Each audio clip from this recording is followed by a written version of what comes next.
What time is it? What time is it? Yeah, It's 1 o'clock, Susan. okay. Welcome to implementing the CSW66 Agreed Conclusions, the case for widows, women's land ownership and inheritance.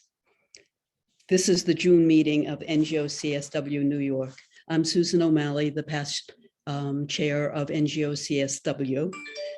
And we need to start right on time because several of our speakers need to leave for meetings. And so I am going to, we'll start with a 3-minute clip of the horrible plight of India's widows.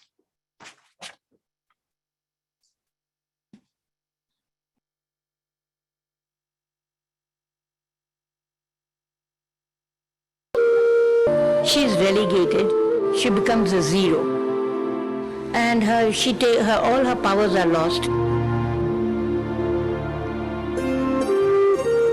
In many conservative Indian Hindu families, widows are shunned because they're seen as bringing bad luck. Superstitious relatives even blame them for their husband's death.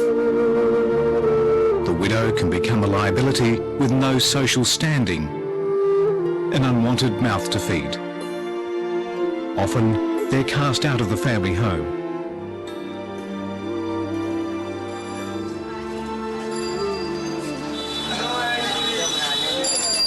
For many women in this culture, the loss of a husband can be an upheaval beyond belief. It can be a one-way ticket to isolation, poverty and despair. For thousands of women, it can also mean a journey to a place unique in India, to a town called Vrindavan.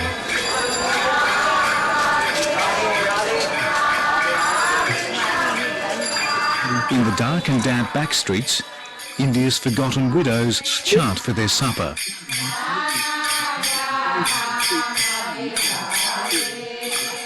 They do this for hours each day, for a few meagre rupees from the charity organisation that runs this place. These women were once revered as daughters, wives and mothers. Many haven't seen their children in years. Some will die in Vrindavan without seeing them again.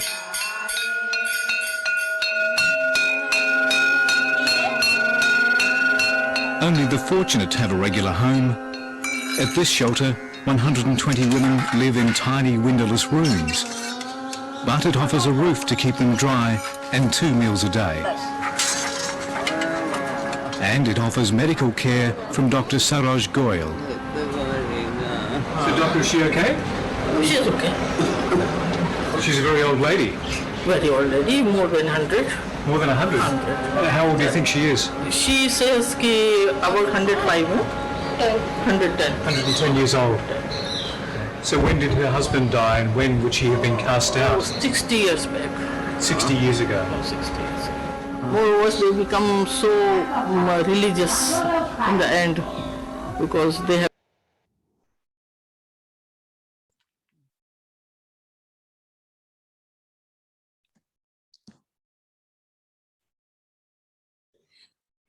Can you hear me all right? Yes? Yep. Our first speaker is Minister Bandu Dasama Kamara, Minister of Social Welfare, Republic of Sierra Leone. Sierra Leone was the lead country in the African Union's sponsorship of the General Assembly Resolution 76252, addressing the situation of widows, passed in March 2022. Her portfolio includes widows and disability. We are so honored that you could join us today, Minister Dasama Kamara, and look forward to hearing you.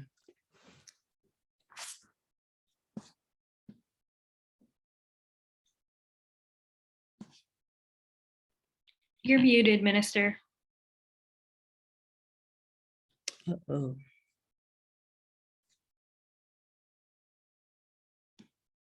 No.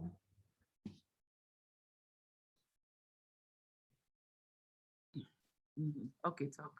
Thank you. Sorry about that. Good afternoon, participants on this virtual platform.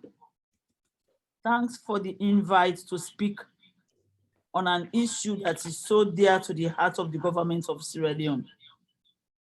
I say dear because the situation of widows in not only Sierra Leone, but in many parts of the world, especially in the continent of Africa, had been and is still one of discrimination, violence, marginalization, stigmatization, and exclusion.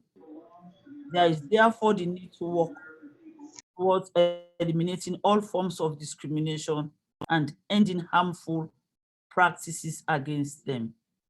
That said, let me give a brief background on the situation of widows in Sierra Leone.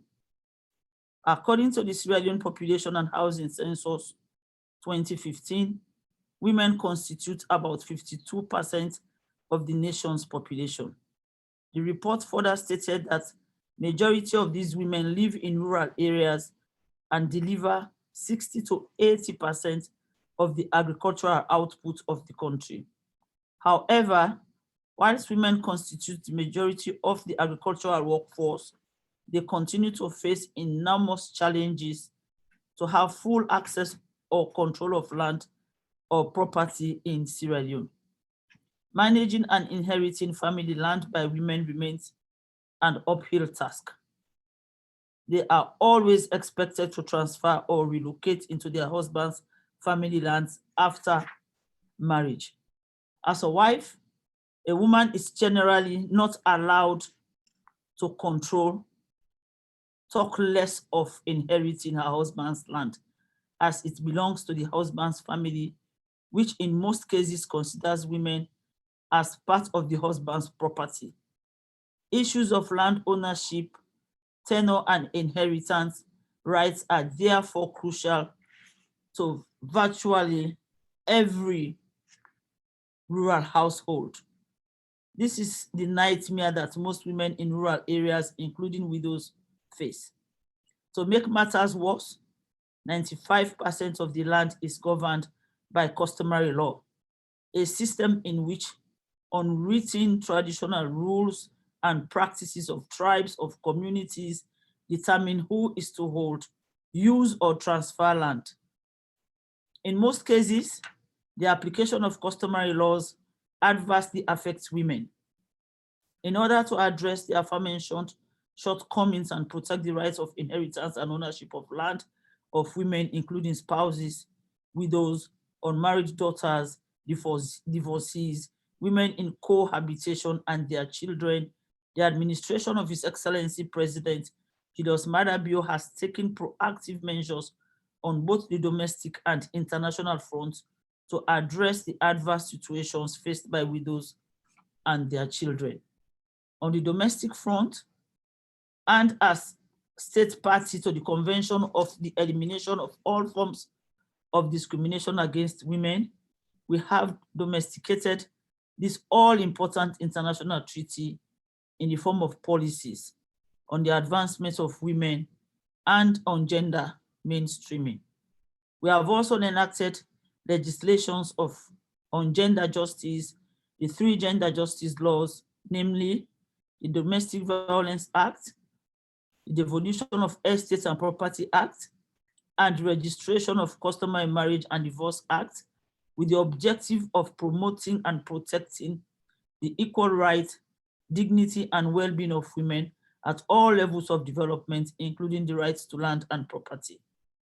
Additionally, we have formulated a national land policy which critically looks into the discrimination and denial of women's land rights under customary law. The policy affirms that culture and tradition continue to support male inheritance of family land. It also underscores the lack of sufficient representation of women in institutions that deal with land. It further notes that women's land rights under communal ownership are not defined, therefore allowing men to dispose of family land without consulting them. This policy notes that Parliament has not made much effort to allow discriminatory cultures, customs, and practices in land ownership, occupation, and use, and recommends that remedial provisions be inserted in the 1991 Constitution of Sierra Leone. It calls for specific protection for women's land rights. In any new land law that will be adopted, women should be entitled to a fair disposition of property. These provisions will no doubt improve women's position under customary law. However, key issues remain to be addressed. The Devolution of Estates Act 2007 was enacted to improve the position of spouses, their children, and other relatives on succession. Its detailed provisions securing the interest and welfare of women and children do not extend to property governed by customary law.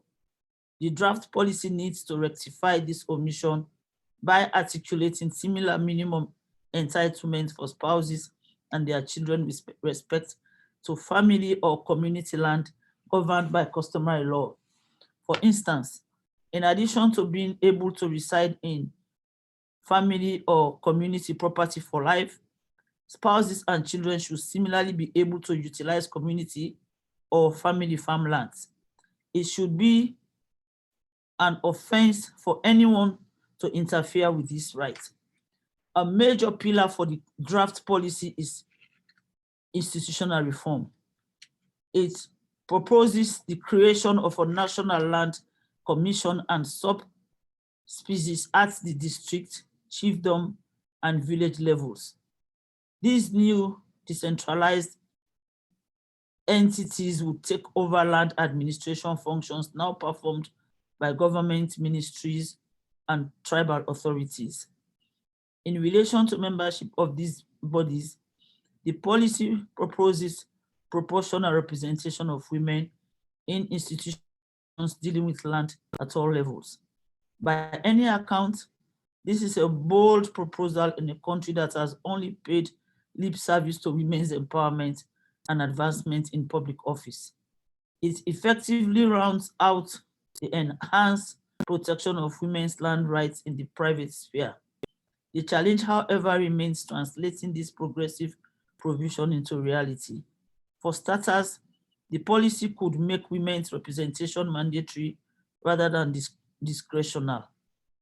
The draft policy contains robust provisions which carry the potential to break new ground in protecting women's land rights in Sierra Leone.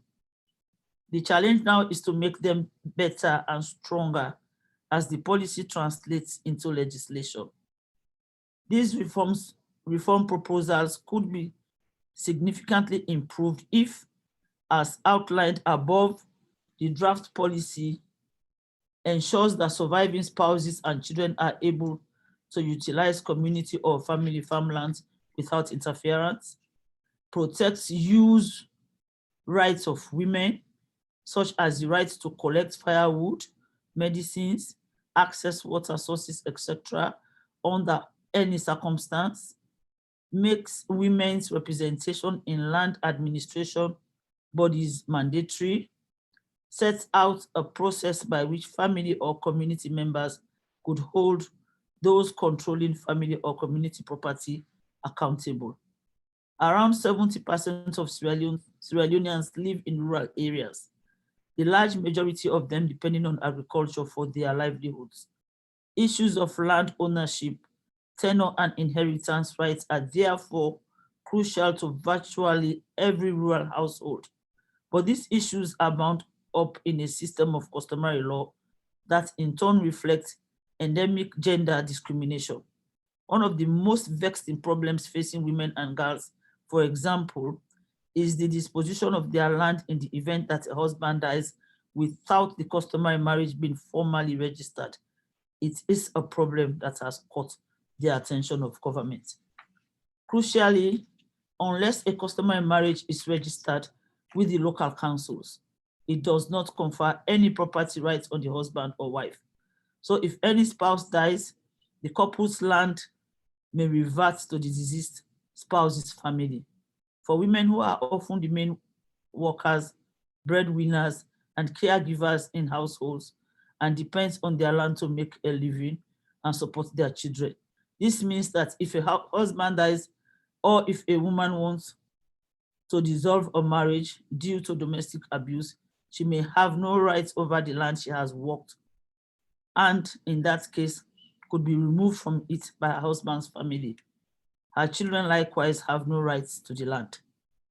With a turbulent history of 11 years of civil war, the floods, the Ebola virus disease, the mudslides, and now the COVID-19 pandemic, it is obvious there has been a surge in the number of widows in the country. These women, by every indication, face a range of attitudinal, environmental, institutional, social exclusion that make their voices unheard, participation unfelt, and contribution to national development processes unrecognized. After the death of their husbands, these women are exposed to emotional, physical, psychological trauma. Apart from stigma, discrimination, grief, and insecurity associated with widowhood, they are usually isolated as they are associated with the sin of killing their husbands. Their bodies and property belong to the relatives of their late husbands. They are exposed to several sanctions that violate their rights. In some cases, women have to drink water used to wash their husband's corpse to prove their innocence. Their children's education, health, and other related services are questionably priorities that they can't meet due to their economic insecurity. Sierra Leone, under the leadership of His Excellency President Julius Maada Bio, has implemented a series of activities to encourage the full participation of all women in developmental processes. The subject of gender equality and women's empowerment is so topical in Sierra Leone today that every new development activity is critically viewed with a gender lens. For example, the nation's medium-term national development plan sets aside a whole cluster on empowering women. Our national policies, including the social protection policy, ensures the empowerment of vulnerable women is given the desired prominence. This has ensured that when the highly successful unconditional cash transfers are being done, there's a special focus on gender equality and women's empowerment. All of these and even more chains of activities and programs such as the free quality education, providing educational opportunities to children of widows, microcredits and loan facilities speak volume to Sierra Leone's commitment to the inclusion and full participation of the women in national development. Those were actions taken on the domestic front.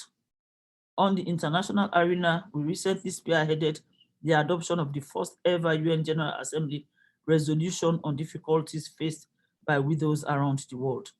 The resolution was adopted by consensus and will achieve the following and much more for widows around the world: draw awareness to mainstream and legitimize the rights of widows, address issues of violations of their rights, disinheritance from marital property, violent, harmful, traditional burial and cleansing rights, as well as discrimination against them, both institutionally and culturally.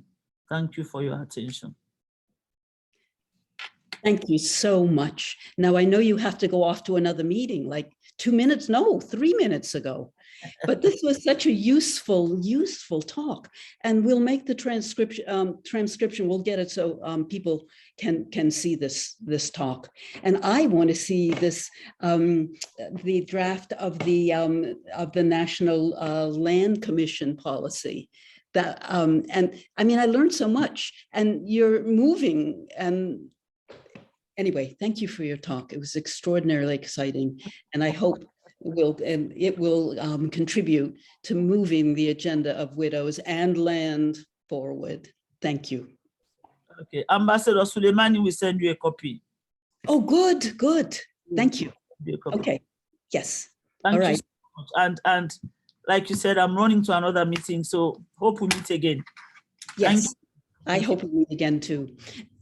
Anyway, this is why Hori didn't start the meeting, because we wanted to make sure that the minister could leave in 15 minutes. Okay, so now Hori is going to just say a couple of words or whatever to say hello, and also she's going to introduce Angela Chung from UN Women, who is going to speak about the CSW communications procedure for a few minutes, because the deadline is coming up and you might want to apply for it. All right. Hori, take it away. Thank you, Susan, so much. Thank you and Pam for this extraordinary finale for an amazing season we all had together.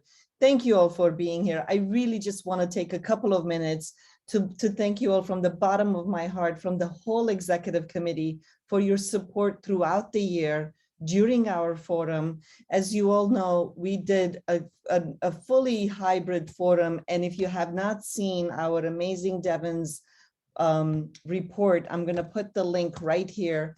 I'm so proud of what we achieved together, and it is all thanks to you. We also want to announce that based on our success with our advocacy this year, we are really leveling up what we're doing next year. As we all know, we listen to you, you all want hybrid. So we're starting our organization, our planning already for next year's hybrid model. And we're going to up the ante on the advocacy.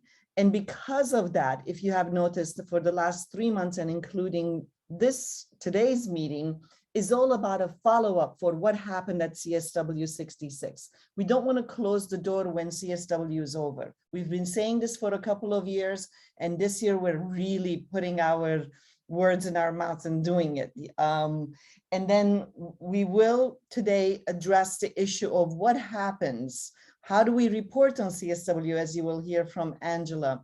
How do we really implement? How do we hold governments accountable? And we picked this one specific topic today, a couple of specific related topics with widows and land ownership, to show how the CSW applies to our advocacy throughout the year and not just during March. So having said that, I just want to say, at the end of this meeting, of course, we'll hear from all of you, but I wanted to say thank you from the bottom of my heart as chair and from our executive committee, and have a great summer and enjoy this meeting. And we will see you again, of course, after the summer, and you will get newsletters from us, and we'll update you on all our planning as we move forward. Without further ado now, I want to gain a couple of minutes here and give the mic to Angela. And thanks for being here, and can't wait to learn about this communications process and share it with everyone.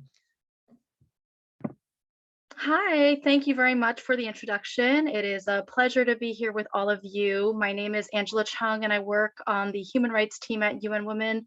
So I'm just going to take a few minutes to talk about the CSW communications procedure. I'm also going to put the website in the chat afterwards, just so you can see maybe in detail the information there, and also the email address that is used to submit complaints.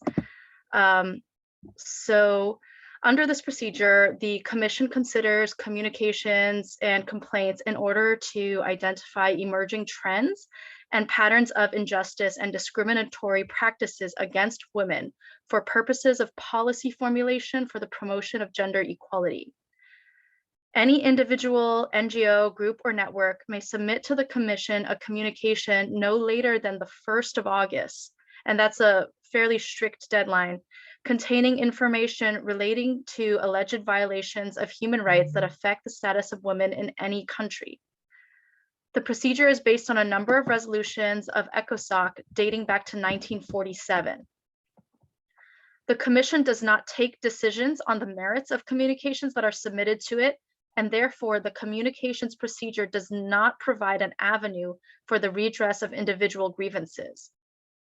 Also, the Commission is not empowered to focus on country situations or to conduct investigations or take country-specific measures.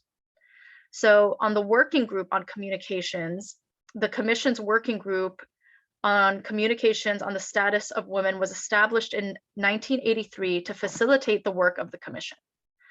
The working group is composed of 5 member states of the Commission, 1 from each of the 5 regional groups. In accordance with current working methods, the working group meets prior to the session in closed meetings for about 3 to 5 days, and the members serve for 2 years. The working group is mandated to consider the list of communications and replies received from member states. Based on these, it prepares a report for the Commission identifying the trends and patterns of injustice and discriminatory practices against women, as well as the categories in which communications are most frequently submitted. The list of confidential communications is prepared by the Secretariat in the form of a report and consists of summaries of communications received by the Secretariat over a 12-month period. Communications have covered a range of issues such as violence against women, women's health, women in prison or detention, women's access to justice and lack of due diligence, women human rights defenders, and discriminatory laws against women.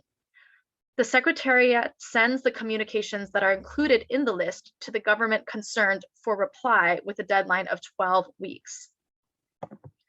So the Commission on the Status of Women holds 1 or more closed meetings during the 2nd week of its session to discuss the report of the working group. The Commission usually decides to take note of the report of the working group and has a long-standing practice of including the report of the working group in the Commission's annual report on the session.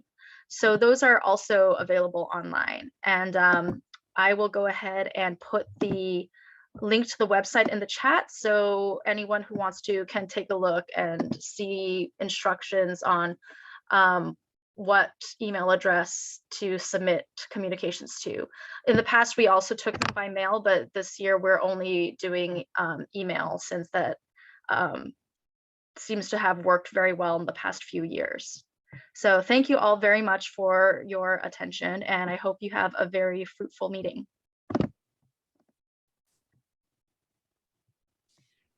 Our next speaker is Beatrice Duncan from UN Women. Is she here? Beatrice? Yes, yes, I'm here. There you are, there you are. Yes, yes. Okay. So yes. Beatrice Duncan is UN Women Rule of Law Advisor. She's from Ghana, and she's worked in reforming women's land rights, inheritance, marital property, and violence against women. And you've done a lot more. You have an extraordinary bio. The floor is yours. Thank you so much. I'm so excited to be part of today's discussions. It's been a while since I've been on a panel, I guess maybe due to the COVID crisis. So it's really nice to be part of this panel this afternoon. And, you know, I'm going to be speaking from experience about the topic, which I believe is about inheritance rights, what happens to widows, what happens to children, what happens in the context of land rights and property rights, because this is something that I actually lived through, something that I witnessed growing up as a child. And ultimately, I had to study the issues at some point, and now I'm also working on those issues. So with all that intertwined, it's really a pleasure for me to share what I know. You know, in this, in the United States of America, it's really common to hear about divorce proceedings among especially celebrity couples, and how much, you know, one couple got out of the payout from divorce proceedings. You know, in many other parts of the world, there is no such privilege of maybe a divorcee, particularly a woman, getting a big payout from divorce proceedings. And this is because the dynamics of marriage and the dynamics of property rights are entirely different in Africa and Asia in particular. For us to really appreciate what the dynamics are, we need to make a distinction between matrilineal communities and patrilineal communities. In matrilineal communities, it may interest you to know that women are actually more empowered. Women have greater decision-making power. I don't know if you've heard about the Ashanti Kingdom, for example, in Ghana, where I come from, but it's actually the Queen Mother who nominates the king. And unless the Queen Mother does that nomination, there will be no king in place. In matrilineal communities, women also yield a lot of power when it comes to property rights. Women are allowed to own land, and women are actually allowed to decide who inherits them and who they can pass on their property. So by and large, we see a lot of empowerment of women, you know, in matrilineal communities. And from my research, I understand there are several matrilineal communities in Asia, be it in Indonesia, be it in Philippines, be it among indigenous communities in these countries. We do see a lot of matrilineal communities. But that is where the good news ends. In the vast majority of communities, and I don't think it's limited to only Africa and Asia. It wouldn't surprise me if such communities also existed in the United States and Europe, that you find that it is the patrilineal system that reigns supreme. And under the patrilineal system, women are not allowed to inherit. Women are not allowed to own property. And when the term property is mentioned, it's always important for us to understand that property can exist as immovable property or as movable property. So by movable property, we are referring to bank accounts, we are referring to clothing, we are referring to, you know, furniture, for example. But by immovable property, we are referring to land, and we are also referring to housing or houses. And it's with the immovable property that we tend to see the most restrictions for women. In patrilineal communities, it is often assumed that a woman will get married and be owned by her property, and that she herself is property, and that property cannot own property, and that property cannot inherit property. So by reason of being property herself, it does become problematic for her to own property. And when you do the analysis of marriage, and you do the analysis of women's membership in a family, you will come to the conclusion that women are actually persona non grata in their families as well as in marriage. Why do I say so? The reason is that, you know, as I said earlier, when a woman is growing up and she's on the verge of getting married, she's of marriageable age, the men in the family assume that she will get married and be owned by another man.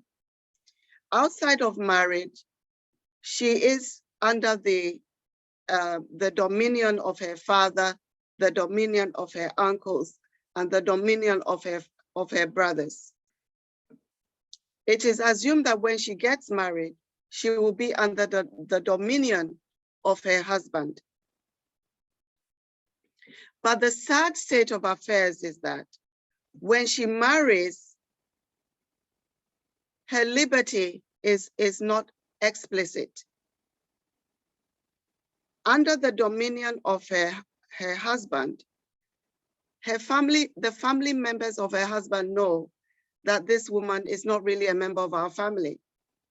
So technically speaking, she's not a member of her own family, her family of birth, nor is she a member of her husband's family. And her husband's family know that she's not a member of that family.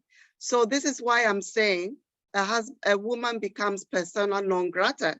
She's not a member of her own family, nor is she a member of her husband's family. So by virtue of that, she's not allowed to own property. Because in many parts of the world, property, fixed property or the immovable property that I described earlier is of some spiritual significance, it's of some social significance, it's of cultural significance, and is of economic significance. By virtue of that, such property is often kept within the family, so to speak, which women do not belong to. So what the conclusion, therefore, is that since women are neither regarded as neither members of their own family of birth, nor members of their husband's family, the property often ends up in the hands of men. And so this is why it is known as patrilineal. The line of men are the only groups of people who are allowed to own these fixed assets that I was referring to. This therefore becomes a hindrance to women economically, because you need the land to build a house, you need the land to grow subsistence crops, you need the land to grow economic crops. And in the absence of this kind of property, you are not able to develop. And you know, there is also research that proves that when women are economically empowered, they invest in the education of their children, of course, including the girl child that we are so familiar with. So in the absence of land, we have seen that in many parts of Africa, in many parts of Asia, it has become very difficult for women to progress economically. Now, even when,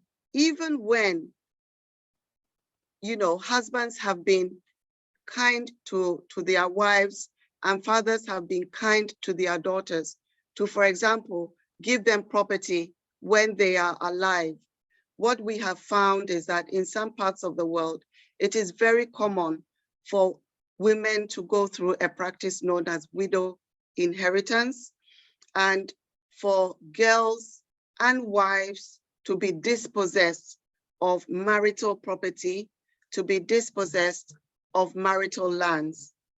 So this has been a general problem all over the world.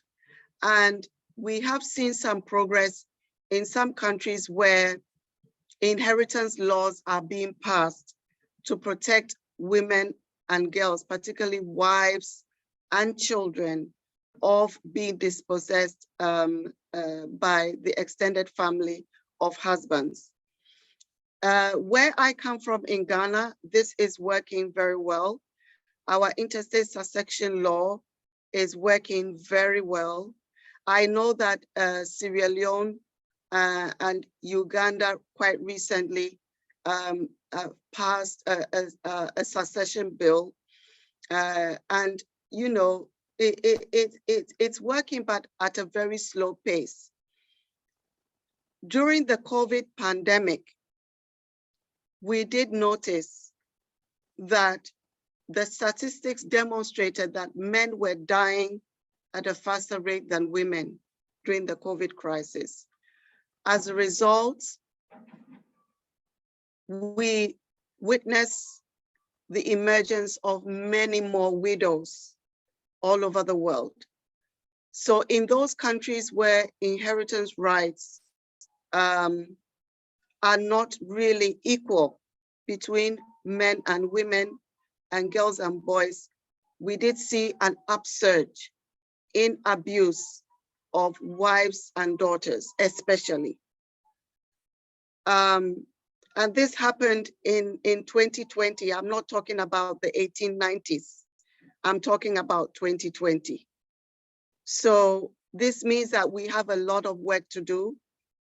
And this is why UN Women is stepping up the plate with its partners. We are implementing a strategy that relates to equality in law for all women and girls by 2020. We are working with several governments and civil society organizations to make equality in law a reality. And I know that with all of us on board and with all of us on this panel, we will definitely make a difference. So I'm really thankful to you for inviting me on the panel, and I look forward to the discussions. Thank you very much. Thank you so much, Beatrice. I learned so much. I think I would love to hear more about what UN Women is proposing and how some of the organizations that work with widows could participate and help in this campaign. But thank you so much. Thank you. And thank you for staying right inside the time, because our next speaker needs to leave at 2 o'clock. And our next speaker is Dr. Eleanor Nawadin Obi. She's the president of the Widows Development Organization in Nigeria and president of the Medical Women's International Association. In her bio, she said that she had participated in bringing about state and national laws outlawing harmful widowhood practices in Nigeria. I would love to hear more of that. But Eleanor is accomplished in so many areas. Looking forward to your talk, Eleanor. Thank you so very much, Susan. Excellencies, ladies and gentlemen. Thank you to NGO CSW and especially Hori and Pam for taking the conversation forward in this monthly meeting. It really is heartwarming to see a deliberate effort towards implementing agreed conclusions. We celebrate the fact that the agreed conclusions and recommendations from NGOs and the resolutions that we've had from the Group of Africa raise the issues of widows for years. Widows' rights activists led by, a pioneer in the space who I've seen on the call today, Margaret Owen. We would rush to the outcome documents, we would do a word search only to be crestfallen that the word widows were missing. So, we've been literally using our fingernails to scrape the concrete wall. And I know that if we keep at it, one day we will see the sun rays piercing through. So, I join, all the advocates on this call who have been working, on widows' rights. But, to go straight into it, and I'll say that I'm speaking from the Nigerian perspective, and in particular the southeast of Nigeria, where I am president of the Widows Development Organization. We chose the acronym WIDOW at a time about 30 years ago when the word was a taboo word. Widows suffer layers of vulnerabilities. The inequality of women in bereavement, loss, female-headed households. We're talking today about, a lack of land and land tenure, but widows, are not homogenous. There are conflict widows, COVID widows, child widows. And then we talk about, the homeless on account of climate injustice. And the big elephant in the room these days, mental health, that is being spoken more of. So harmful traditional practices include, but are not limited to some that we've heard of already. When we started, there was the drinking of the bath water in which the husband's remains had been washed. In fact, I came up with an acronym, the 3 Ds. Dethronement, defacement, and disinheritance. What's dethronement? Marriage literally enthroned a woman to a position of recognition. As a young girl, she was barely recognized. But the minute she lost the reason for which she was enthroned, she would be dethroned. And some of the harmful practices, including making the woman sit on the floor to show that she had lost that exalted position that marriage granted to her. Then defacement, where the woman who had lost her husband had no right to look presentable.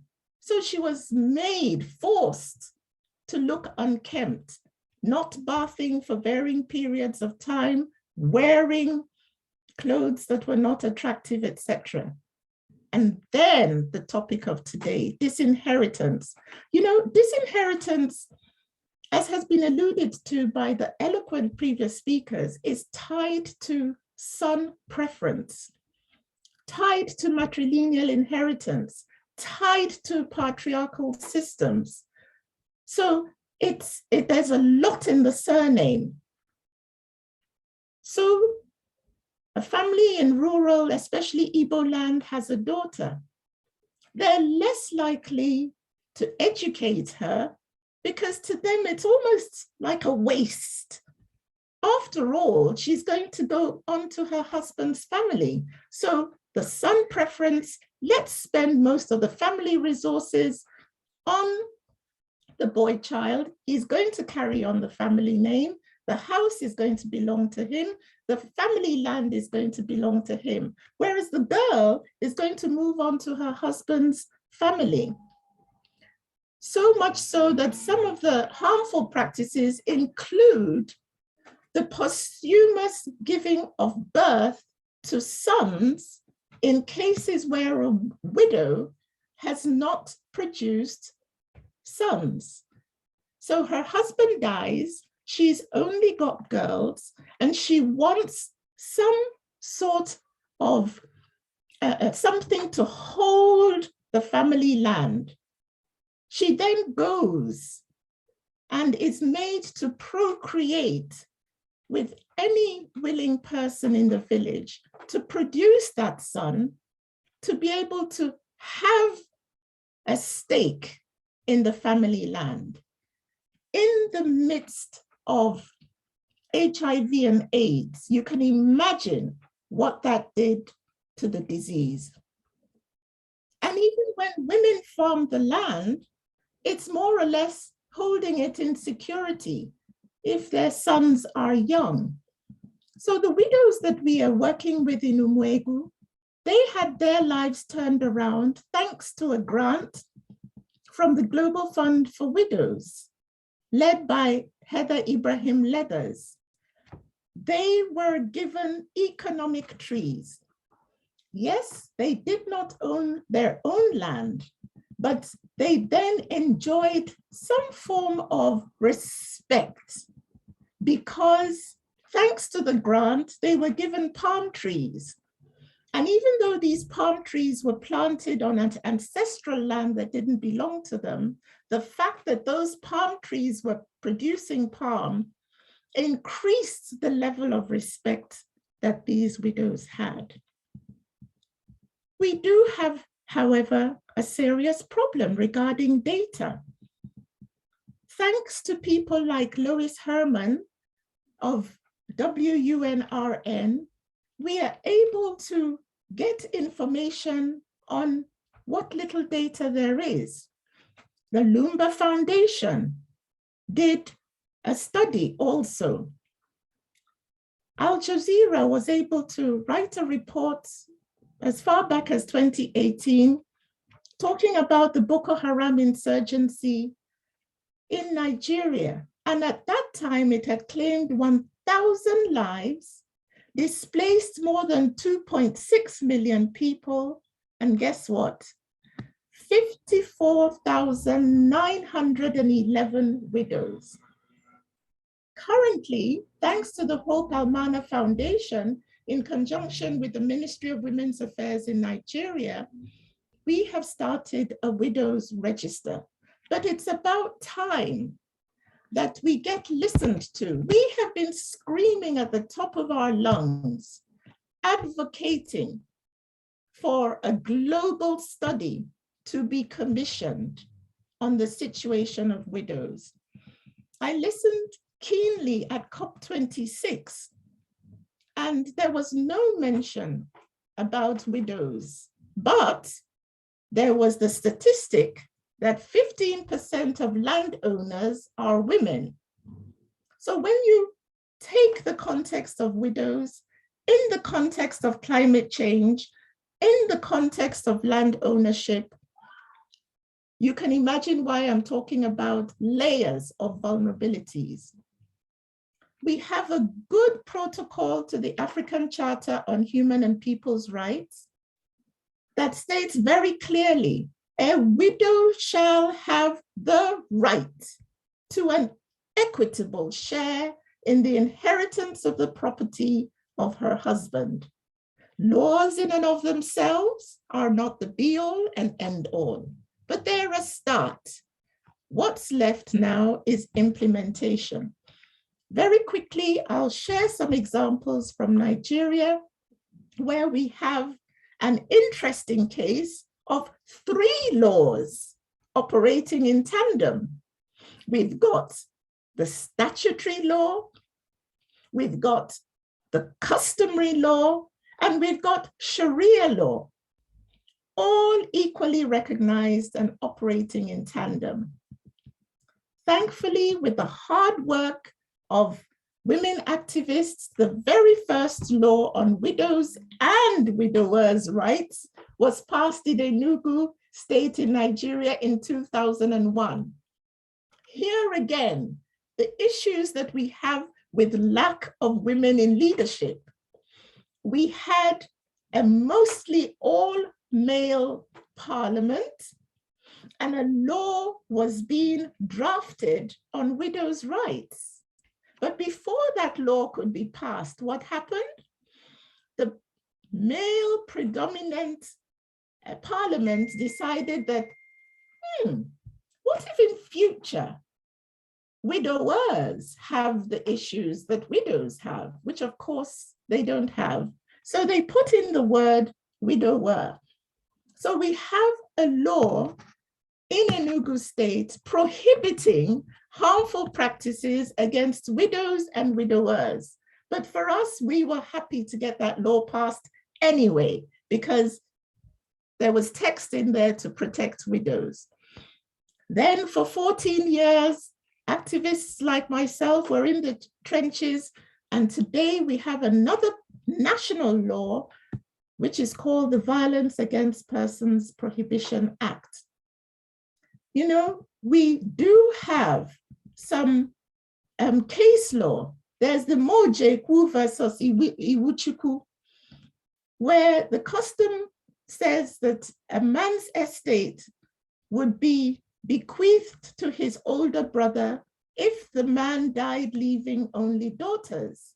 But thankfully, that case was judged to be repugnant to natural justice, equity, and good conscience.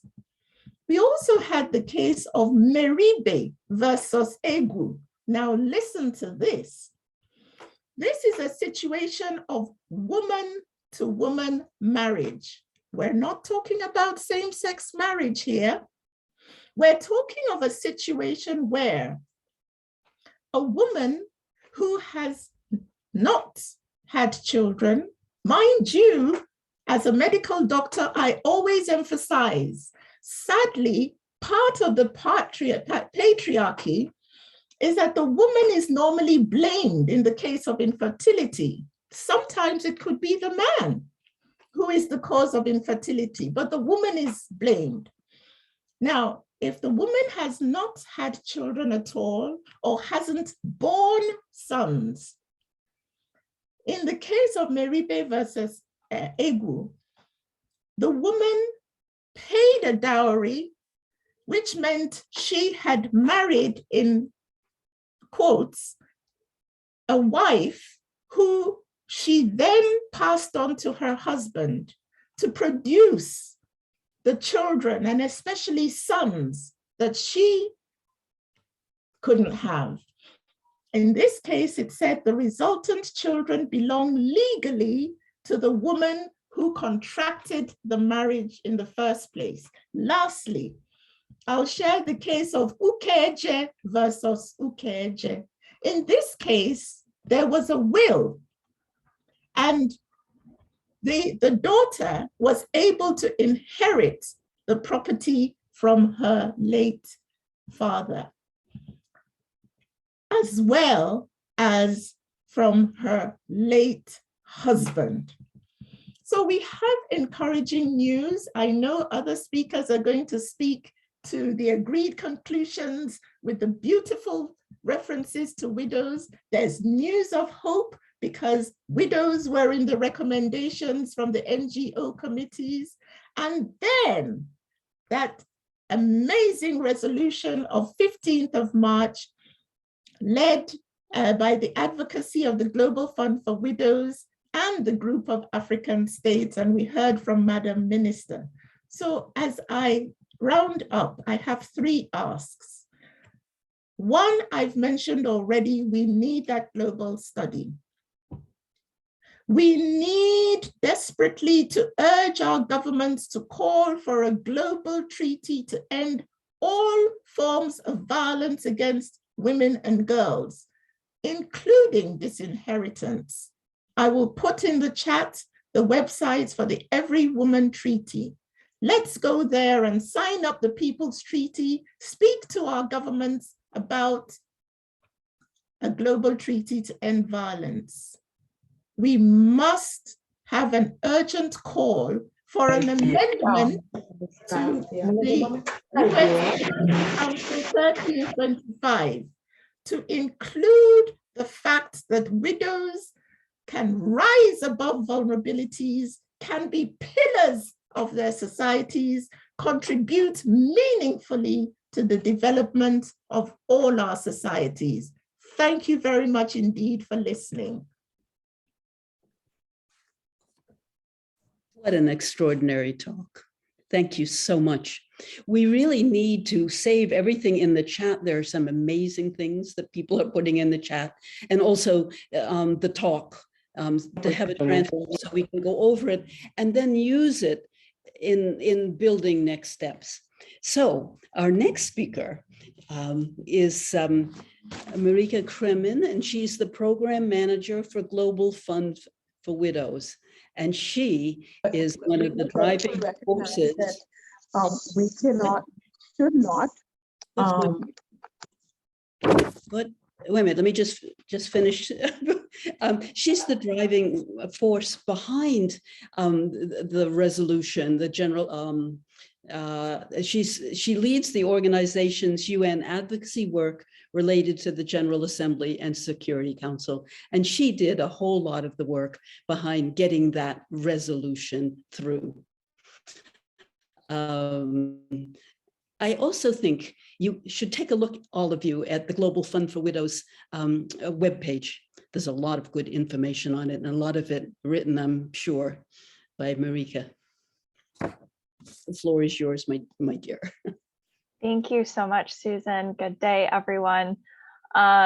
First, before I begin, I would like to extend a thank you to Susan and Pam for inviting me today, and the NGO CSW New York for giving this conversation a platform. It is truly an honor to be speaking alongside the Honorable Minister, UN colleagues, as well as such an esteemed group of gender and widows practitioners. Thank you as well to the Minister on behalf of the government of Sierra Leone for championing widowhood, not just on the widowhood resolution, but across their engagement at the CSW this year and in 2021, where they led the African group of states to call for widows' inclusion in the text, and also for their self-reflection and proactive approach to addressing widowhood at home. As the minister mentioned, Resolution 76/252 provides the international community for the first time ever with language and a holistic perspective on widowhood as a human rights issue. And we saw some of these thematic issues carry over into the CSW Agreed Conclusions. And today I hope that I can extend the discussion of how to operationalize these frameworks today. Addressing women and widows' land tenure is more than just ensuring gender equality in domestic law and policy. Instead, we need to take a few step backs and look at a few root drivers of this inequality to understand where we can begin our work in realizing some of these objectives. As many of the previous speakers mentioned, when a woman is widowed, she is at risk of experiencing human rights violations that fall into three main categories: disinheritance, discrimination, and harmful practices. And when talking about land and inheritance, we're really looking here then at the first two, the disinheritance and the discrimination. Disinheritance is relatively straightforward in understanding as it relates to land rights. You're entitled to property, but it is taken. And as the previous speakers have mentioned, many times women are stripped of land they brought into a marriage or are considered property of the estate themselves. Discrimination here can occur in multiple forms. I'm looking specifically at institutional discrimination and other formal barriers to women's equality. So in this case, a widow might not be able to access financial institutions because she does not have a male cosigner, credit history, or collateral to provide as she attempts to get a loan to purchase land, for example. So the widowhood resolution does make progress in this regard, calling for widows' access to financial services and calling for the elimination of barriers that impede widows' rights to land tenure and inheritance in OP 7 and 9 and 4 and 6 respectively, for those of you who are interested in looking at the text directly, both of which are ultimately key to advancing their rights. But there are two issues around inheritance that really must be addressed if we're to ensure that those equitable inheritance policies can be implemented to their full effect. So first, understanding if a state has those dual legal structures in which there's a constitutional law as well as governing cultural laws. So in some instances, there may be gender equality provisions at the constitutional level, but loopholes exist when there's language that grants precedence to cultural practices where domestic law has not been constructed or addressed. So for instance, if there are no existing policies around women's land tenure or inheritance that are gender sensitive and gender transformative, cultural practices around disinheritance are allowed to continue and can continue to reinforce this gender inequality. Second, how does a state define and recognize marriage? Global Fund for Widows, through its research and network of widows' organizations, has found that in some countries, the definition of marriage is quite narrow and does not recognize various types of cultural ceremonies or marriages as quote unquote legal. So in these cases, accessing a marriage certificate or other form of registration is impossible and prevents a woman from proving her rightful claim to any estate or assets upon her husband's death, making it incredibly easy for property grabbing and disinheritance to occur. Global Fund for Widows sought to address this gap in the widowhood resolution, as you can kind of see in OP4, where this occurs. But it proved to be an incredibly contentious portion of the negotiations.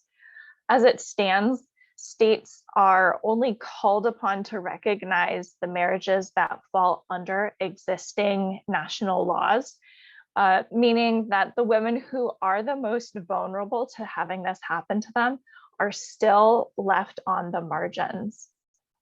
So if we are to truly look to advance women's and widows' land rights, we must also ensure that all unions and that the base layers for equitable inheritance practices are in place as well. We know that in agricultural communities, women are in charge of cultivating crops to sustain their families, but also as a means of their livelihoods.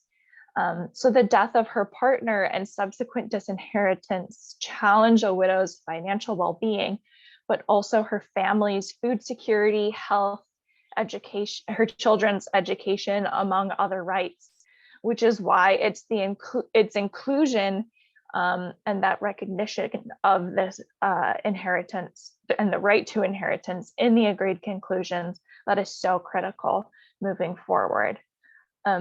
Of course, this policy change is just the beginning. And while it's important that we close these legal gaps that enable these cultural practices that discriminate against widows to occur, as well as seek equal recognition for those cultural marriages at the domestic level, both of which are things that I would urge grassroots groups to take on at the national level where applicable.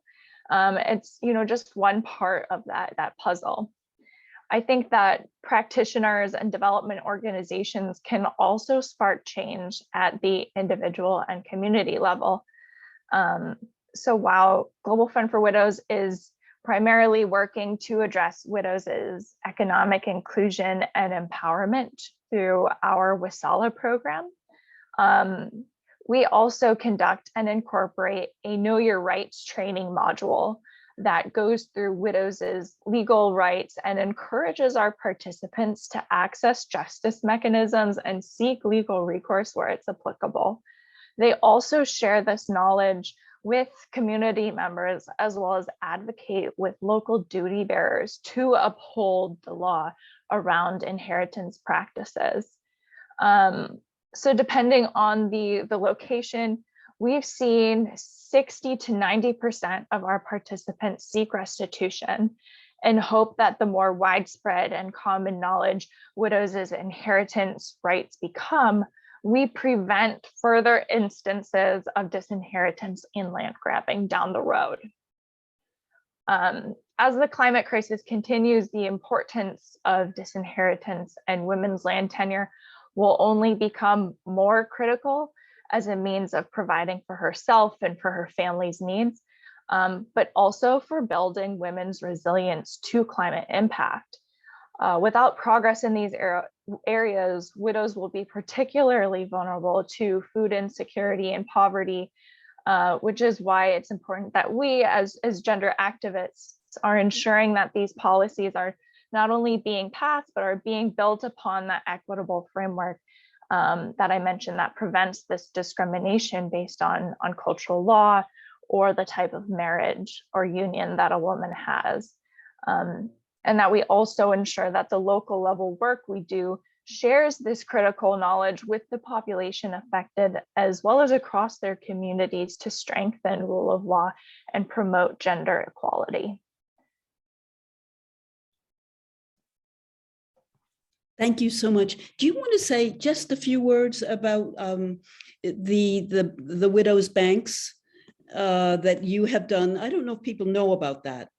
Yeah, of course, Susan. Thank you for asking. And I'm happy to talk about Global Fund for Widows program. As I mentioned, we specifically look towards widows as economic inclusion and empowerment. As I sort of alluded to, oftentimes, widows struggle to access formal financial institutions, and through disinheritance might be lacking the basis of their previous means for livelihoods and sustenance. So what we're really looking at doing is building these sort of micro banks. Many of you here might be familiar with the Village Savings and Loan Association type of table banking and community banking model. And what we do is really take that model and give it an extra boost. So our participants, all of whom are widows, are able to access the capital they need to go out and begin their own micro enterprises and become their own boss and run their own businesses. And it's really fascinating to see what our participants choose to do with this money. Some of them work collectively in cattle farming. We have a group in Kenya that pulled their money together to open a technology center in their neighborhood. whereas other women choose to pursue individual businesses like pharmacies, clothing shops, and green grocers. But we don't tell them what they want to do. We give them the freedom to see the gaps in the needs of their communities and where they can make a meaningful impact. And over the course of the past several years, we've really been able to see the wealth of these groups almost double. So that's been really interesting to see. And of course, with that increased economic power, we're also seeing some of our participants take a more active role in serving as public figures in their community governments. So we've had some widows run for office, some have been elected to office.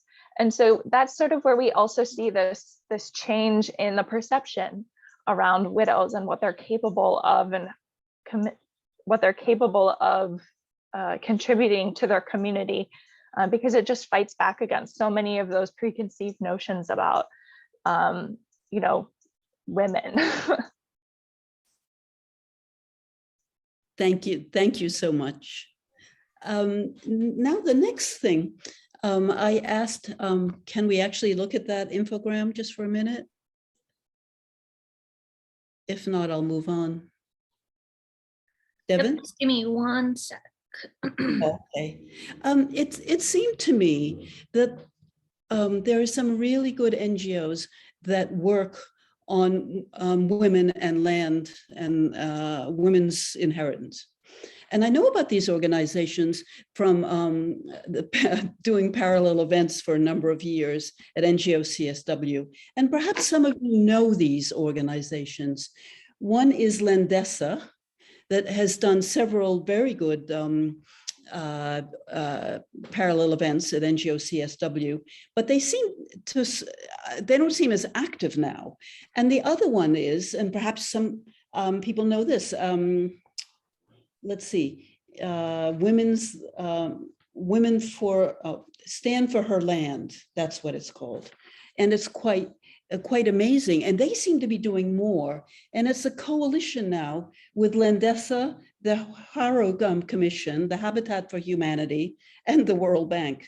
And it has groups working in Bangladesh, Colombia, Senegal, Tanzania, and Uganda. So you might take a look at those websites, because it seems we need all the people working on this together. So this is just a quick look at Lancia, one of their infographics. And it has kind of a crisis, climate crisis. So human rights, these are things we know. But if women have land rights, land rights elevate women's status, okay. And then moving on and helping to fulfill gender equality. Okay, equity, all right. And okay, and then women and girls bear the brunt of poverty, yes. Women feed families, but they don't own the land, and what stronger land rights can do. It just seems to me, if both widows organizations and land rights organizations could work together, maybe we could move further in this. Okay, enough of that. Now, our final speaker, and who will lead us into the discussion group, is Margaret Owen. Couldn't have a meeting without Margaret Owen. She has been my inspiration. She's the reason I'm here doing stuff on widows. It was meeting and talking with the amazing Margaret. I hope you're still here, Margaret. Yes, you are. Okay. She has been the galvanizing force for human rights for widows for many years. And she's tired, but maybe we gave you a little hope this year. And Margaret, take it away with your passion, intelligence, and what can I say? She's extraordinary. Do talk. You're muted, Margaret.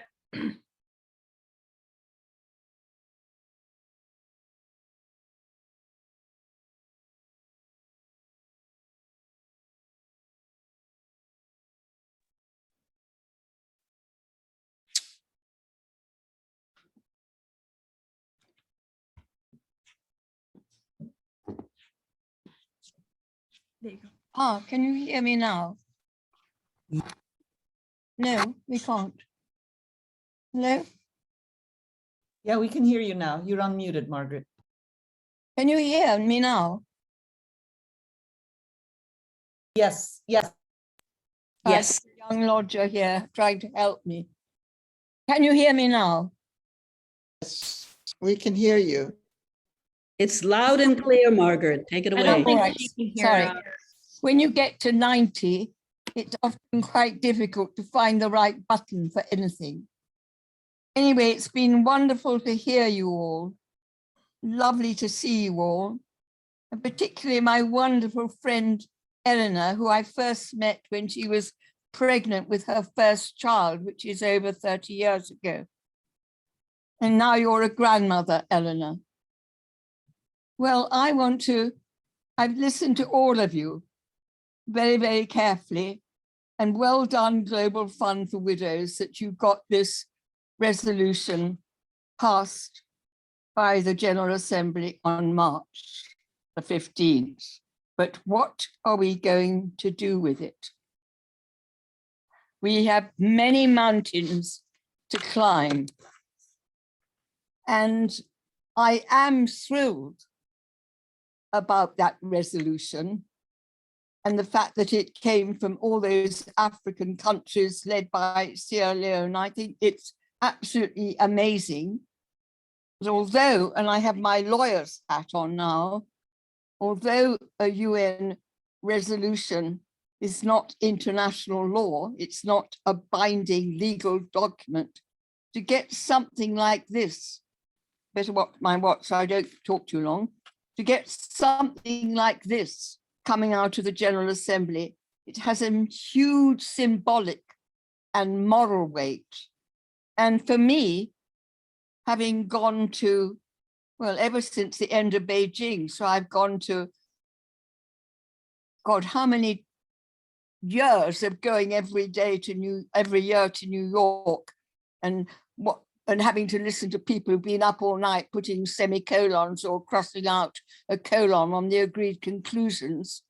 I've never seen the world or anything changing from what's in the agreed conclusions, although indeed, I think it is scandalous that for so often there was never any mention of widows. And even this time at the 66 session, we still only got 2 mentions and something about marital status. And then I don't know what's going to happen to it. I think I want to move on. I have to say that ultimately, and I'm really sorry, I'm 90 years old now, I'm a human rights lawyer, and often I'm in tears. As I was a child during the Second World War, and I remember the excitement of 1945, the founding of the United Nations, and all the excitement they had, even in my own country, in this country, of suddenly having all sorts of new laws that were going to try and make people more equal, have a more just and a more democratic society.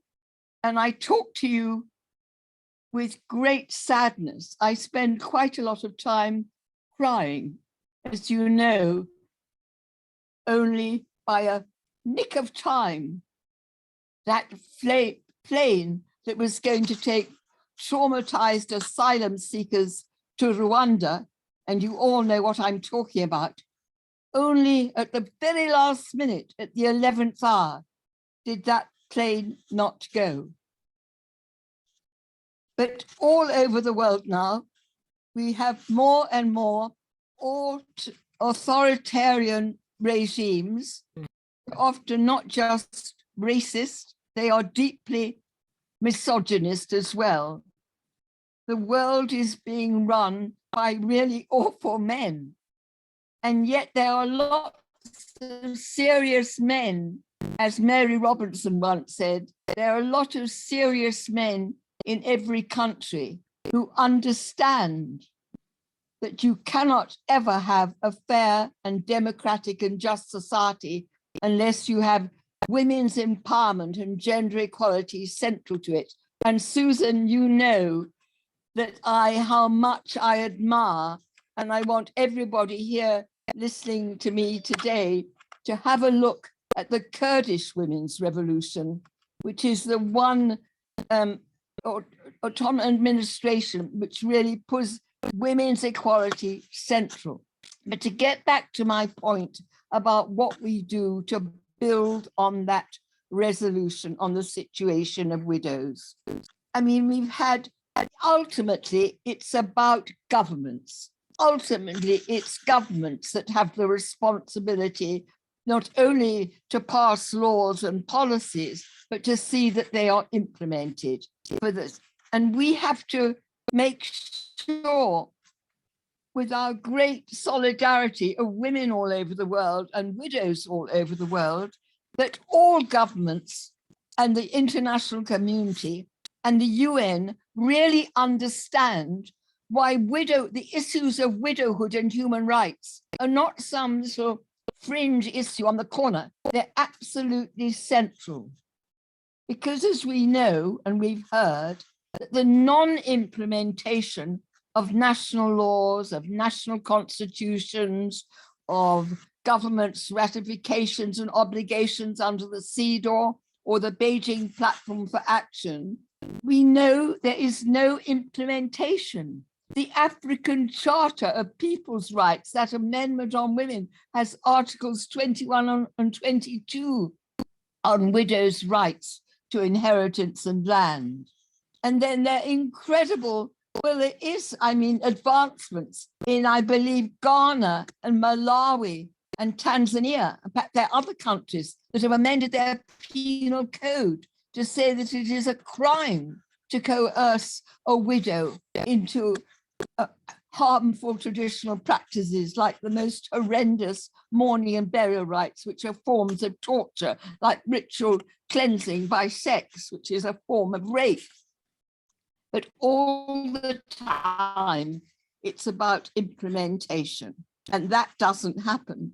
And why is there such silence at the international level? We still don't have widowhood on the Women, Peace and Security agenda of the Security Council, because widows' voices are not being heard sufficiently. We've got to, and then it comes back to funding. Yes, I mean, Eleanor said it all so wonderfully. It's really hard coming up to somebody like Eleanor, but we do need widows not seen exclusively as victims of all these terrible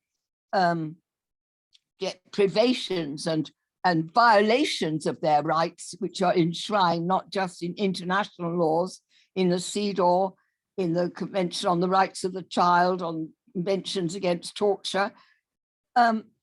We've got to be sure that their voices, that they are seen not just as victims of all these deprivations, but we see them as key, crucial players, economic and social players in their families' life, in their communities and in their country. There they are as sole parents of children, looking after the elderly, looking after lots of orphans and so on. And also we have to dispel the myth always that widows are mainly old ladies, because that is so untrue.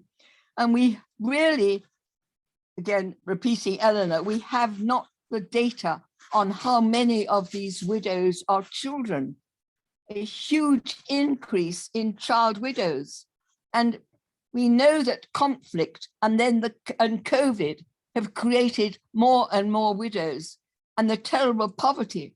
And when you look at what is happening in some of the worst countries in the world, like in Afghanistan, where widows are selling or giving away their baby daughters because they cannot afford to feed them or keep them warm. So we have to help widows to band together in every village, in every town, in every refugee camp or IDP camp. We have to help widows to band together so they have that collective voice that describes to their governments not just what their immediate and long-time needs are, but what their roles are and what their hopes are. And I do think it's wonderful that we can look at best practice sometimes, and we look at Nepal, which after the terrible war in Nepal between the Maoists and the government, when they had 41 people appointed to sit as members of parliament, 11 of those were widows. So we really want widows at peace tables. And when we look at implementation of UN Resolution 1325 and all its subsequent, I think there are 9 resolutions after that, national action plans, women's organizations, and we must be sure that national action plans ensure that widows are sitting at the peace tables, because it's widows and their children that bear the disproportionate brunt of all these conflicts. And we have to say to governments, look at this, widowhood and the terrible poverty that comes because they have no economic power, they have no land, they suffer from the most terrible stigma, whatever the courts say, they can't even access justice because of corruption and illiteracy and no legal aid and all these things. We have to say to the governments that widowhood itself is a root cause of extending and expanding poverty down across the generations. It's the widowhood poverty that actually forces the biggest driver of taking girls out of school into early marriage to much older men who then become child widows. And this extreme inequality that goes on for generations, girls out of school into early marriage, a lot of the young men who fled and suffered unbelievable problems as they came and tried to cross to the UK, the young men who now my government wants to send to Rwanda, very often they are the sons of widows. Their fathers have been murdered and their mothers say, let's send our son away so that he can maybe have an education, have a decent job and help us and support us. So governments have got to understand that it's this inequality across the generations and this poverty that will fuel future conflict, and that the SDGs, the social development goals, and the 2030 will never be achieved unless we actually listen to widows' voices. I now must get on because Susan will tell me to shut up in a minute. But what I want to see, so I congratulate Global Fund for Widows and all the African countries that got this wonderful resolution there. And we want to go on. No, don't, for goodness sake, be complacent about this resolution. We've got to make it work, and we've got to keep talking to the UN, the international community, about more other things that we can do, what other mechanisms there are. One thing is that we all care always about children. We care more about their children than by looking at the impact of widowhood on children's lives. And you will all remember, but maybe some of you are too young, that Grassa Michel, maybe it was 20 years ago, wrote a brilliant UN report on the impact of conflict on children. And because of that, we now have a UN special rapporteur on children in conflict. Well, we need to have, surely, a UN, the Security Council, to commission a report now on widowhood in conflict. And that would include not just widows, but the huge numbers of uncounted half widows. These are the women you all know who are never mentioned. Maybe it's more wretched to be a half widow than a full widow, because these are the women who don't know what happened to their husbands. They simply were disappeared, forcibly disappeared, went missing. They don't know whether they are in a mass grave or in some faraway prison. There's no closure. Their legal status, they're in limbo. They can't remarry. They can't do anything. They don't know where or what they are. And there's no data on that. So back again, that's what we want. We want a UN special commission to study widowhood in conflict. Ellen has always said she wants it to be widowhood, but I thought that was too much to ask. So if we could do, we've got to think what we could get there. And we have got the Grassa Marshall example. And from that, we would have a UN special rapporteur on widowhood. And also, please, this is WPD speaking, do go into our website, www.widowsforpeace.org, and look at our dossier, which I was very fortunate to have the most wonderful intern called Alice Lees, and she must take all the credit for that, not me. But if you go into our website, you will see the dossier that we compiled at the request of CEDAW some 8 years ago, who said they really want the cases, actual cases, with names and dates, not just talking, but give the cases. If you go into our website, you will see that dossier, and it is open continually. So we go on, it's open, and we want more and more evidence about how the evidence that widows are being unlawfully deprived of their rights. We're talking here about land ownership and property rights, inheritance, and so on. And we also, therefore, using that dossier, I don't understand. I wish somebody with CEDAW was here at this meeting. Are they here, Susan? Because we've been asking for a general recommendation on widows for years. Older women have got it. Women in conflict have got it. I mean, lots of categories of women have got it. If we can have a general recommendation on the CEDAW, it means that every time a country, every 4 years, reports to the CEDAW, they will be asked about what they're doing about widows. And what we can all do, and WPD does this, look and see which countries are reporting to CEDAW. And if it's one of your countries or a country that you know something about, you can actually, it'll go onto the CEDAW website, and you can give the committee questions that you can ask that government about what they're doing. But all the time, whatever I'm talking about and what we want, what we really want is we want widows' voices to be heard. And I'm afraid that means funding.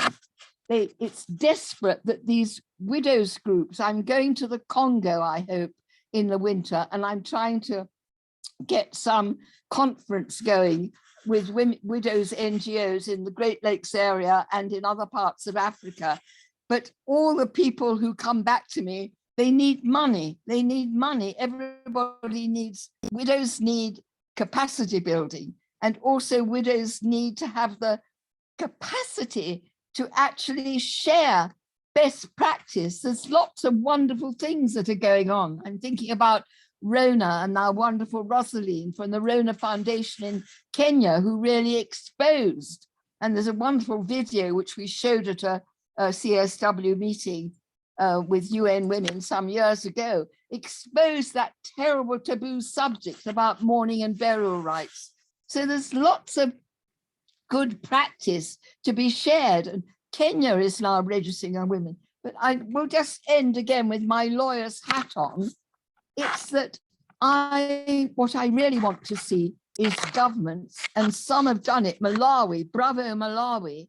I know now that they do actually prosecute anybody who has been involved in arranging a child marriage, and that has hugely reduced child marriage. They've got this amazing examples from the autonomous administration of North Syria, the Kurds, where the women police go in on any information to actually take up any man where there's a suspicion that he's been violent to women. And they have, with legislation, actually criminalized child marriage and polygamy and so on. So we do want governments to really gear up and see that it is damaging their development, their hopes, their economic development if they don't actually address widows themselves. I'm sure I've left off, I made a lot of notes and now I can't even read them. I can't remember what else I've said. But we talk a lot about widows in developing and conflict-afflicted countries. It's absolutely appalling what happens to widows in refugee and IDP camps. I'm just getting a report today about the horrors in a camp in Syria with some of these so-called ISIS brides who've been widowed multiple times.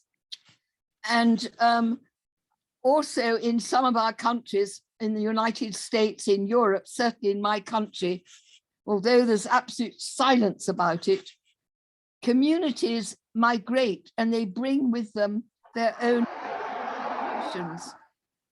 And it's good that we want everybody to keep their customs and traditions, providing they're not harmful and they don't hurt people. But a lot of in a lot of ethnic groups in my country, in the United Kingdom, we know that widows are very isolated, are also subject to all sorts of stigma and discrimination. So we've got to be incredibly open and inclusive and encouraging. And I just think that's, I'll stop now, but I'm 90 years old and I'm probably going to live till I'm 120, if I'll have to, because I want to see a UN Special Rapporteur on widows. I want to see a UN Commission on widowhood, and I want to see a general recommendation on the CEDAW. And yet another plug for Eleanor.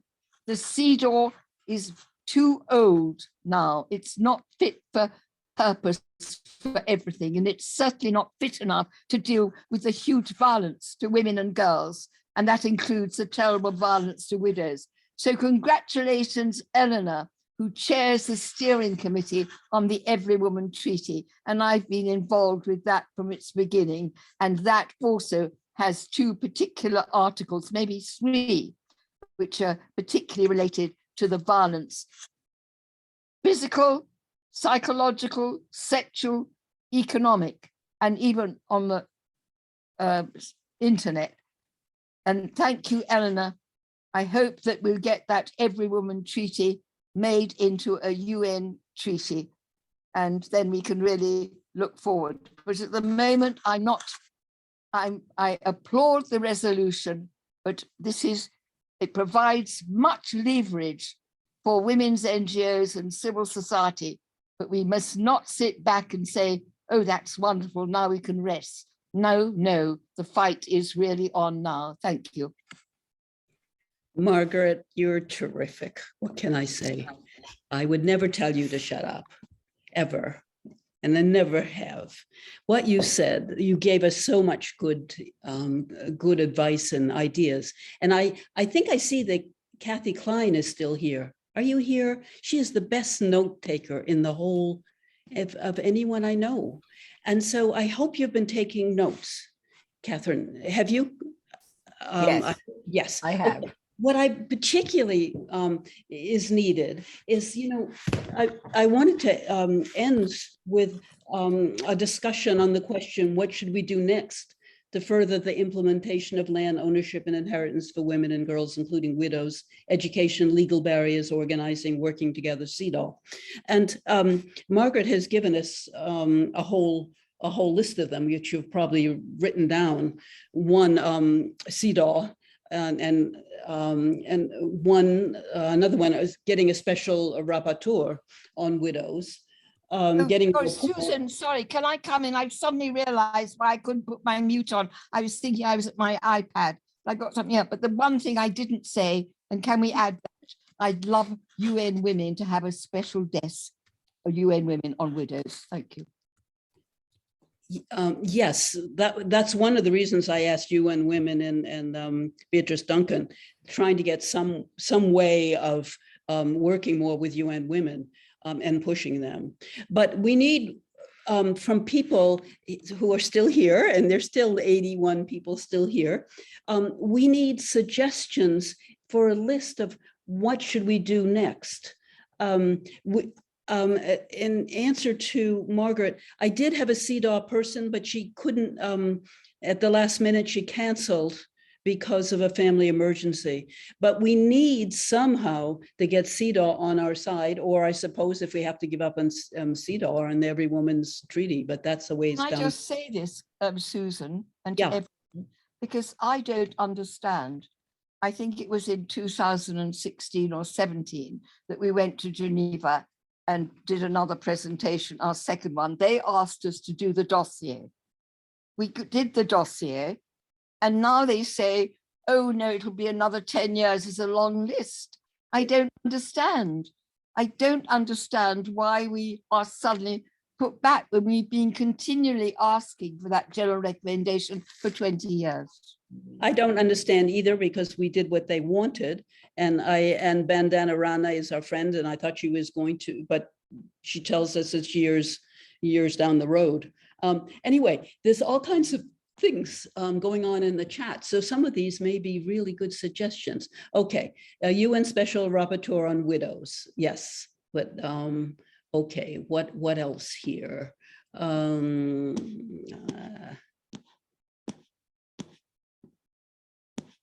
There's so much praise for you, Margaret.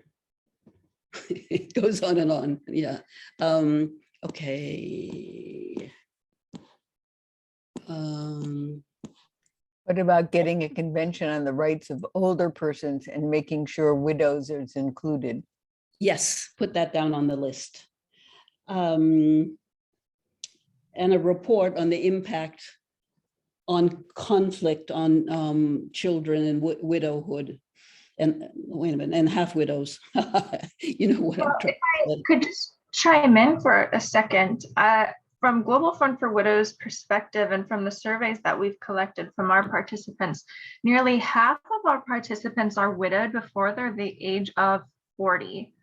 Yes. So we're actually, conceptually looking at a much younger population than what we tend to think of widows as being.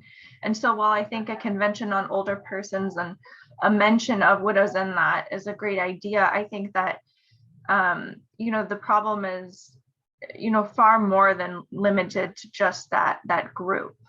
So what does UNICEF say? Oh, that's interesting. What does UNICEF say anything about child widows? Put it down on the list. They ought to be saying something. Kathy, we put it on the list. Yeah.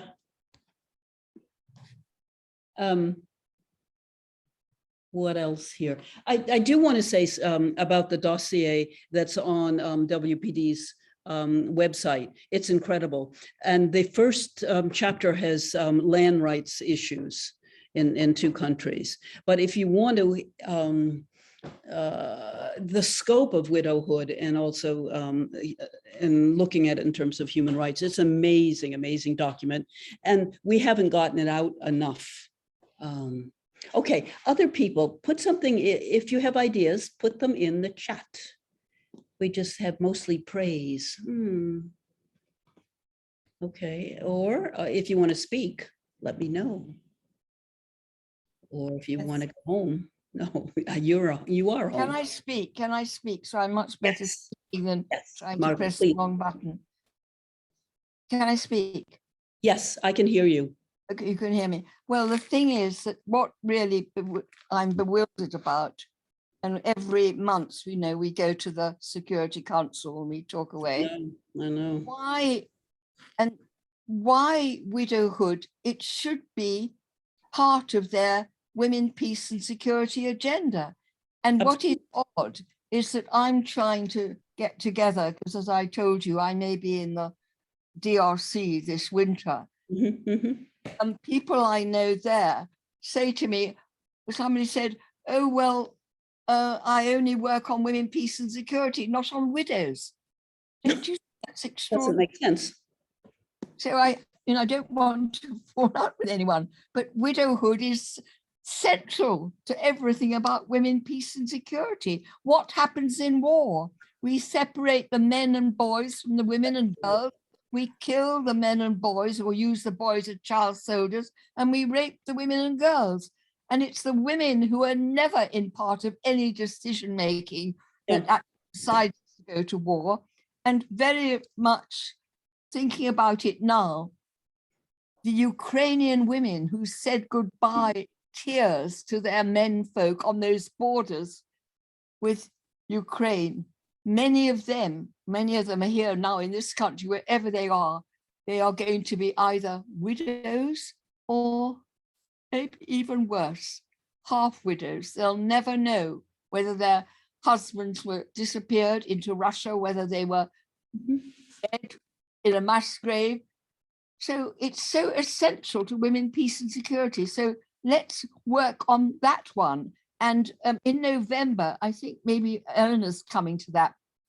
The Foreign Office here is hosting a big conference in the end of November on preventing sexual violence in conflict. Well, what happens? You remember during the Rwanda genocide, they'd say to those women having killed their husbands, we're not killing you, we're going to give you a slow death. And they'd rape them and give them HIV and AIDS. Right. So Susan, you know, the sexual violence that widows suffer, they don't just suffer it during the conflict because of their poverty and their vulnerability. Yes.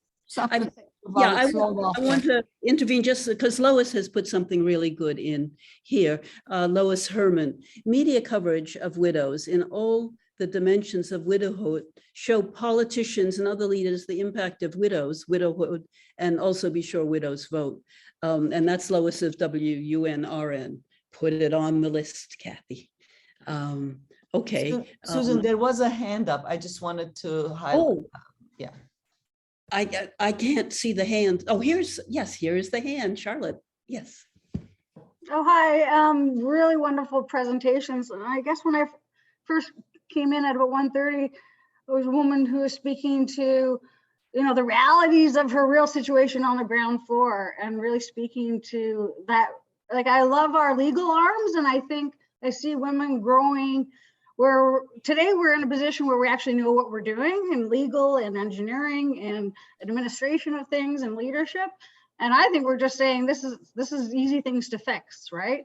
And at the very heart of what I believe it is grassroots solutions. So, if you're in Guyana, and I can speak to my own community where apparently I got assigned a role and I didn't notice, but we are assigned roles, we are marginalized. I know I could go into a mechanical shop and they'll tell me all things that are wrong with my car, and I know because I'm an engineer that that's not true, right? So I'm thinking, so I just see this all the time, right? But if I'm in, these are dangerous situations if you're in a community where both tribes, your family, your own family, and your husband's family you're not part of either tribe, and it's so isolating. So I know in my own community, we are isolated from each other as women, and that's a grooming.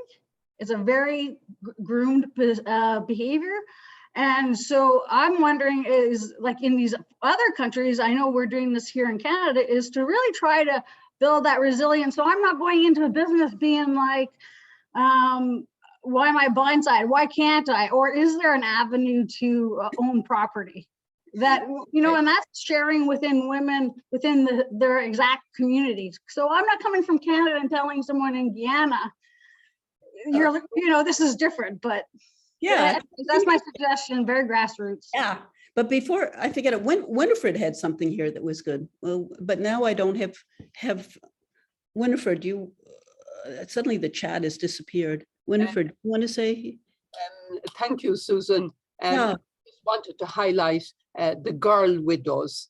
And and this was in response to the Convention on Older People.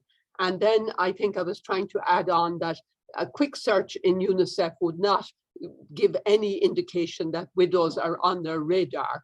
And we have fought long as the working group and girls in terms of trying to get girls visible from children, because we know the discriminations against girls, and we see them doubly and trebly and quadruply, whatever that word is, in terms of girls who are widows as children.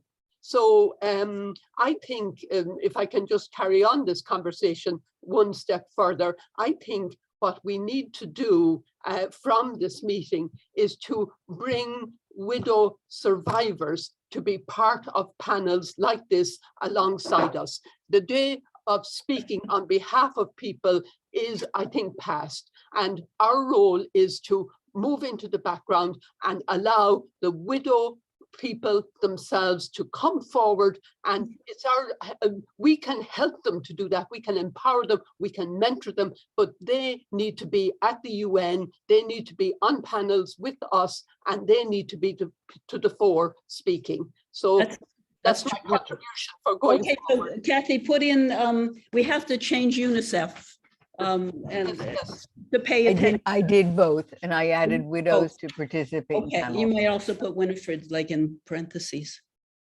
I did. So we know. Okay, there's a lot of messages coming in. Someone said, how do you just no, wait a minute.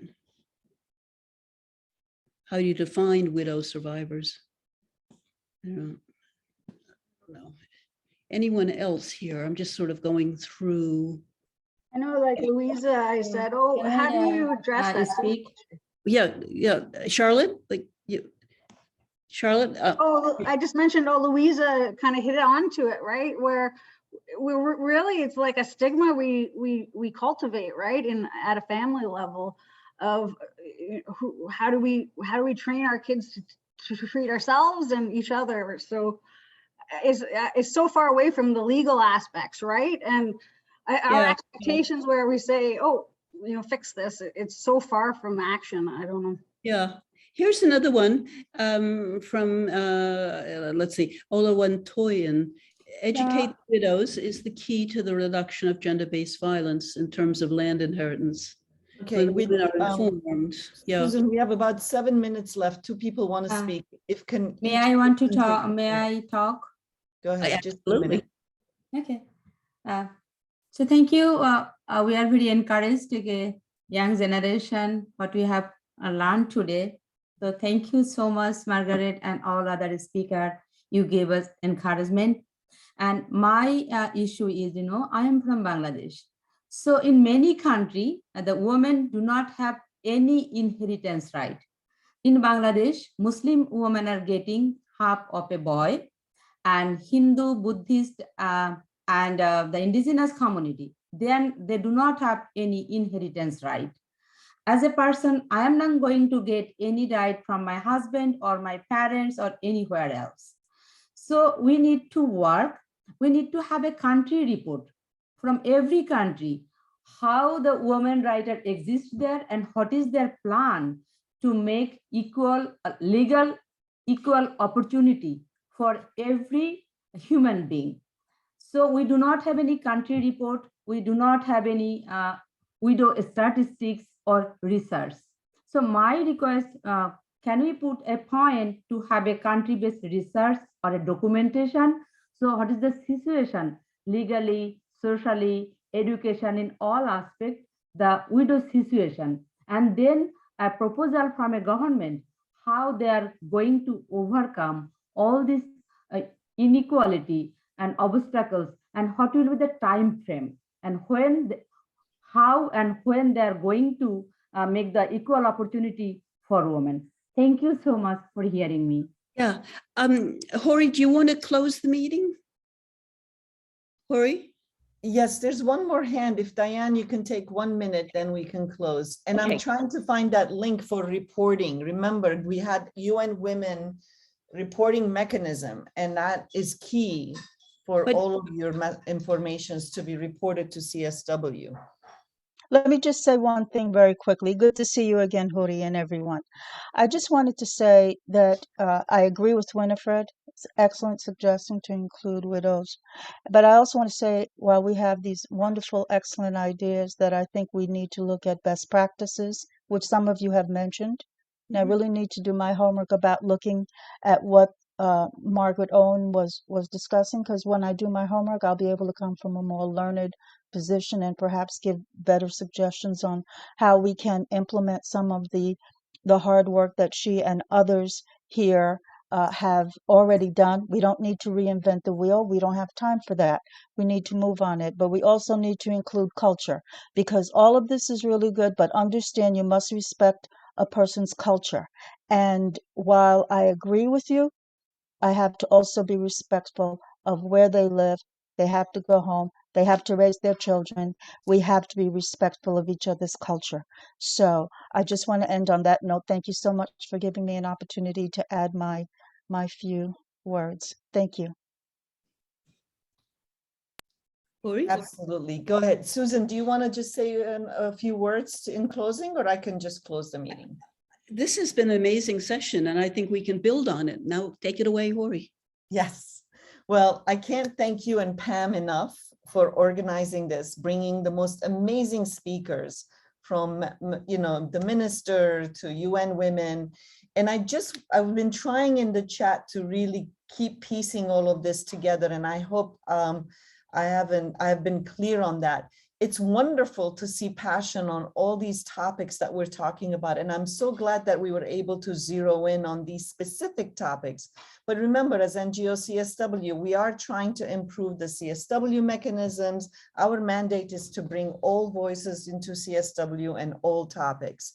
So, and I just shared that link again. So if anybody has any stories or information from a national, local, rural area, please report it. You heard Angela on how the reporting system works. We at NGO CSW have not really encouraged this that much in the past. So we're trying to do our part in bringing all of this together. So, and I really want to thank everybody again for staying on, the 64 of you, until the last minute of our final monthly meeting before our summer break. And this will give you all an opportunity to unmute yourselves, open up your cameras and mics, and let's wish each other a fantastic summer to re-energize and come back for yet another historic forum that we're organizing for next year. And I see so many familiar Stay faces. safe. Yeah, go ahead, keep talking. Stay safe. Yes, Stay healthy. Stay Thank you. Right. Thank you all. Enjoy. For being Enjoy your thank you, summer. Kathy. Thank you. Have a Thank good you. summer. Winifred. Thank you, Margarita. Thank you, Ivy, Susan, and Pam again, and Margaret Owen, of course. Keep on fighting. Absolutely. Okay. Bye.